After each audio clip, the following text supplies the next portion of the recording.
Hey guys, welcome back to the channel, to all the returning subscribers and viewers, and welcome come in, man. Welcome to all the new subscribers and viewers. So today in this video, as you can see here, I am basically removing the items from this cabinet.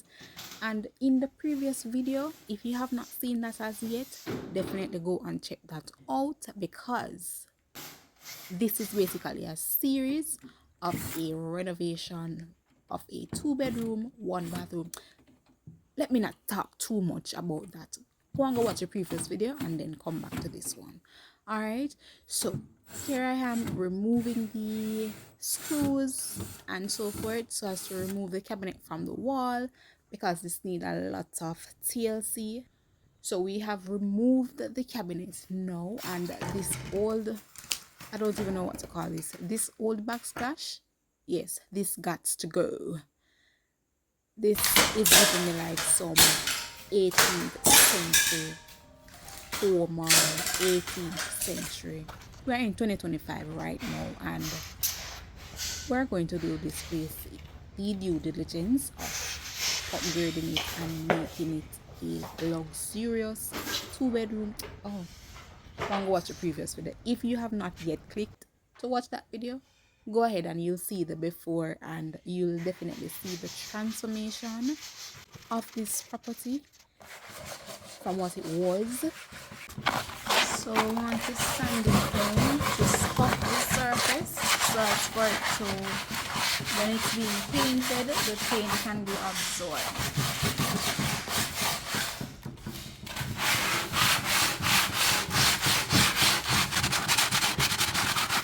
So I found an easier method by using a plaster knife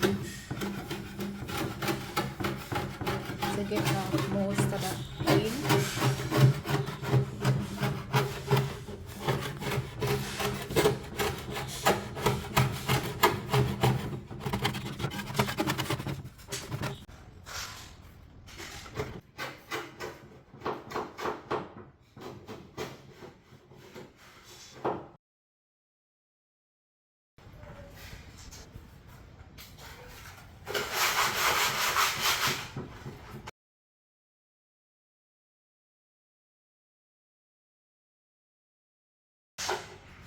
I'm basically using a combination of scraping and sanding.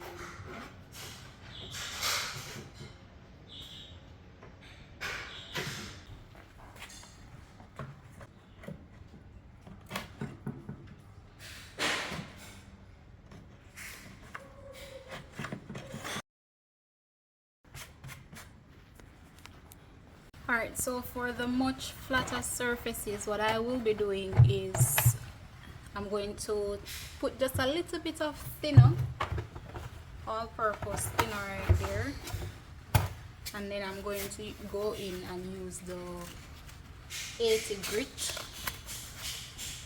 It's not on here, but I'm going to go ahead and use the 80 grit sandpaper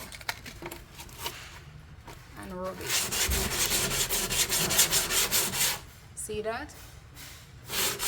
Coming off much easy, and I'm basically using less strength to remove the paint.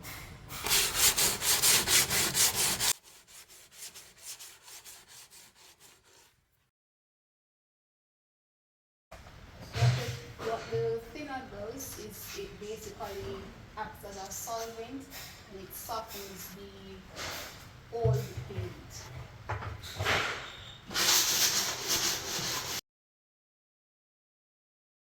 And I'm going to do this for the entire cupboard and the doors.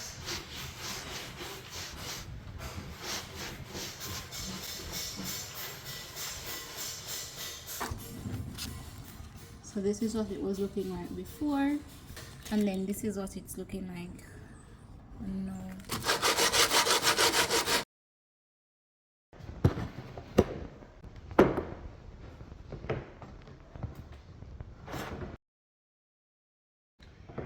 Alright, so here I have some body filler. I'm going to just use, it's too big, so I'm going to just pour out some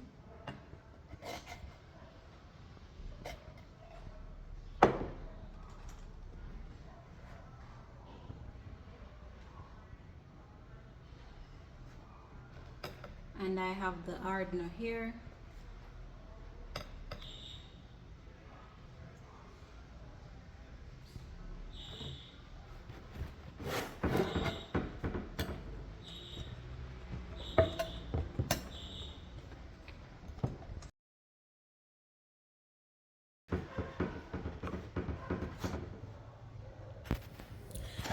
So right here, I'm basically using the putty knife to scrape any excess body filler off the surface. So when it's time to sand it down, there is less sanding and less work, less dust to encounter to get the surface as smooth as possible. Originally, I did not plan to sand the surface on. You'll see what I'm talking. I had to go in with a machine because it was too much on my hands, providing that I didn't have a solvent or a paint stripper or paint remover that I could just apply to the surface and then scrape it off. It was too much, so I had to go in with a buffer to scuff the surface down. You see exactly what I'm talking about. The grooves, the creases, they were just built up from excess either product or paint. I'm not sure what exactly, but excess material. So we're going to patch these holes as well.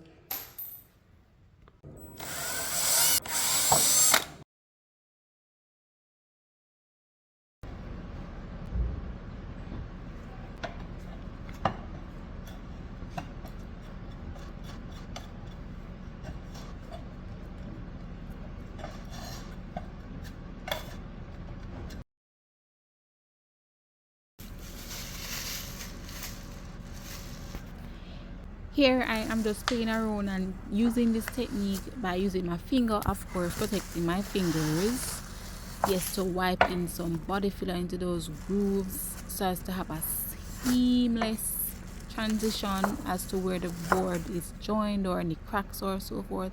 But child, this was too much, because when I actually looked at it, and when it comes to the sanding and all of that, I was like, For me, it was a trial and error. So I didn't do all the doors like this and all the grooves. As you can see here, this is the wall cabinet. Right. So this is the wall cabinet. I didn't do it for all the units. What I did, just sanded it down, and then I went in after priming, well, stick and sticking, and see what's going on.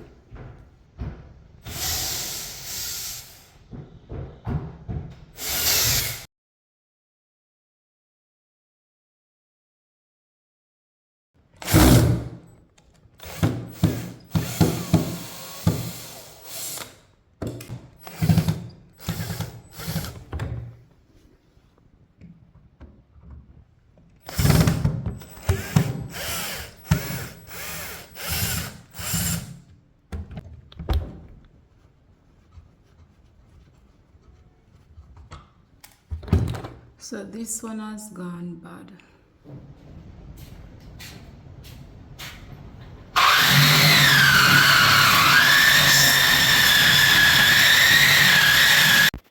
Alright, so I had to go in with a machine because, child, my hands were balling.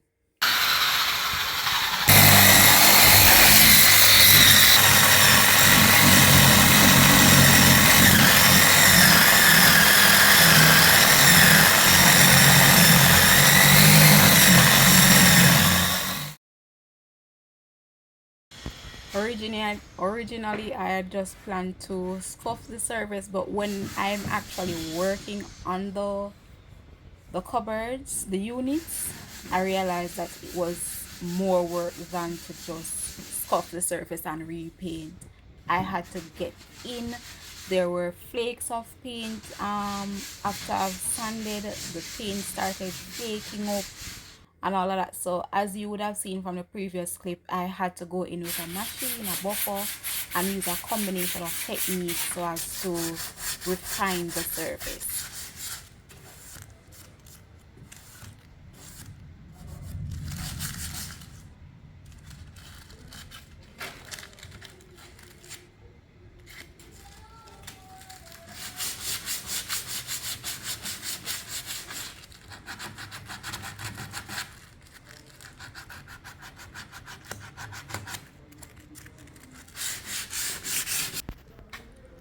Here I'm showing you that the like areas like those that I need to get like this, I am going to go in with caulking after I've primed the surface, so as for the primer to basically highlight the imperfections. I can know if I need to go back in with some sanding techniques, or the areas that I definitely need to caulk and seal out so as to have a seamless transition.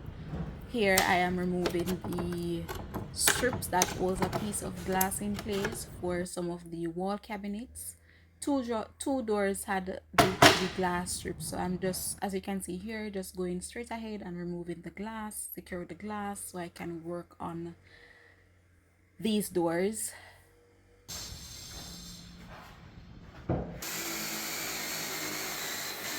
When I tell you it was a lot of work, trust and believe it was a lot. If you look real closely, you can see how rough and jagged those edges look. Now what I do, I use a combination of techniques.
After using the putty knife to scrape the flaky paint off, I started sanding those blunt edges so as to get it on one smooth surface level. And as I go, I just wipe, feel, so I can feel if there is any lump or any jagged edges that needs to be sanded down for a smooth finish on a smooth surface, because that in itself helps with the finishing of the cupboards or the finishing of the painting job, and that is very important.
guys, thank you so much for watching. You have come to the end of this video, but stick and stay tuned, and I will definitely see you tomorrow in the next video. Bye.